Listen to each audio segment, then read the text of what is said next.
नमस्कार। बातमी आहे मोन्था चक्रीवादळ संदर्भातील। आधीच राज्यात या वर्षीच्या मुसळधार पावसामुळे शेतकऱ्यांचं कंबरडं मोडलं आहे। या वर्षीच्या मुसळधार पावसामुळे शेतकऱ्यांचं अतोनात नुकसान झालं आहे। आता पुन्हा एकदा बंगालच्या उपसागरात घोंघवणाऱ्या मोन्था या चक्रीवादळामुळे महाराष्ट्रात पुन्हा एकदा पावसाचे संकट उभे राहिले आहे। भारतीय हवामान विभागाने दिलेल्या माहितीनुसार हे चक्रीवादळ आज मंगळवारी अधिक तीव्र होऊन रात्रीपर्यंत आंध्र प्रदेशच्या किनारपट्टीवर धडकणार आहे आणि मीडिया रिपोर्टनुसार त्याचा थेट परिणाम महाराष्ट्राच्या हवामानावर होणार आहे। मोन्था चक्रीवादळाची सध्याची स्थिती काय आहे जाणून घेऊयात। मोन्था हे चक्रीवादळ सध्या बंगालच्या उपसागराच्या दक्षिण पश्चिम आणि लगतच्या पश्चिम आणि मध्य भागावर आहे। हे चक्रीवादळ आज 28 ऑक्टोबर रोजी रात्रीपर्यंत आंध्र प्रदेशच्या काकीनाडाजवळ आणि कलिंगपट्टणम दरम्यान किनारपट्टी ओलांडण्याची शक्यता आहे। या चक्रीवादळाचा ताशी वेग किती असणार आहे पाहूयात। लँडफॉलच्या वेळी वाऱ्याचा कमाल वेग 90 ते 100 किलोमीटर प्रति तास असून तो 110 किलोमीटर प्रति तासापर्यंत वाढण्याची शक्यता आहे। मोन्था या चक्रीवादळामुळे आंध्र प्रदेश, ओडिशा आणि तमिळनाडूमध्ये अतिवृष्टीचा रेड अलर्ट जारी करण्यात आला आहे। मोन्था चक्रीवादळाचा महाराष्ट्रावर काय परिणाम होणार आहे जाणून घेऊयात। मोन्था चक्रीवादळाचा थेट धोका आंध्र प्रदेश किनारपट्टीला असला तरी त्याच्या प्रभावामुळे आणि अरबी समुद्रातील कमी दाबाच्या क्षेत्रामुळे महाराष्ट्रात दुहेरी हवामान संकट उभं राहिलं आहे।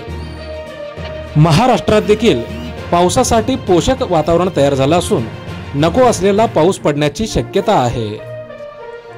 या मोन्था चक्रीवादळामुळे महाराष्ट्रात कुठं अलर्ट देण्यात आलेला आहे पाहूयात। प्रादेशिक हवामान केंद्र नागपूरनुसार मोन्था चक्रीवादळामुळे महाराष्ट्रातील विदर्भ विभागाला जास्त फटका बसण्याची शक्यता वर्तवण्यात आली आहे। तसेच मराठवाड्यातील काही भागात पावसाची शक्यता देखील वर्तवण्यात आली आहे। या मोन्था चक्रीवादळामुळे महाराष्ट्रात 28 ते 30 ऑक्टोबर दरम्यान पावसाची स्थिती कशी राहणार आहे पाहूयात। चंद्रपूर, गडचिरोली, वर्धा, वाशिम, यवतमाळ, भंडारा आणि गोंदिया आणि नागपूर या जिल्ह्यामध्ये पुढील 3 दिवस मध्यम ते मुसळधार पाऊस पडण्याची शक्यता वर्तवण्यात आली आहे। या दरम्यान या भागामध्ये 40 ते 50 किलोमीटर प्रति तास वेगाने वादळी वारे वाहण्याची देखील शक्यता वर्तवण्यात आली आहे। या मोन्था चक्रीवादळामुळे कोकण आणि मध्य महाराष्ट्रावर काय परिणाम होणार आहे जाणून घेऊयात। बंगालच्या उपसागरातील मोन्था आणि अरबी समुद्रातील कमी दाबाच्या पट्टा यांच्या संयुक्त प्रभावामुळे कोकण आणि मध्य महाराष्ट्रातही हलक्या ते मध्यम स्वरूपाच्या पावसाची शक्यता वर्तवण्यात आली आहे। अरबी समुद्र आणि बंगालच्या उपसागराच्या किनारपट्टीवरील सर्व मच्छीमारांना समुद्रात न जाण्याचा स्पष्ट सल्ला देण्यात आलेला आहे। ऐन काढणीच्या वेळी पुन्हा पावसाची शक्यता असल्याने शेतकऱ्यांच्या पिकांचे मोठे नुकसान होण्याची भीती व्यक्त होत आहे।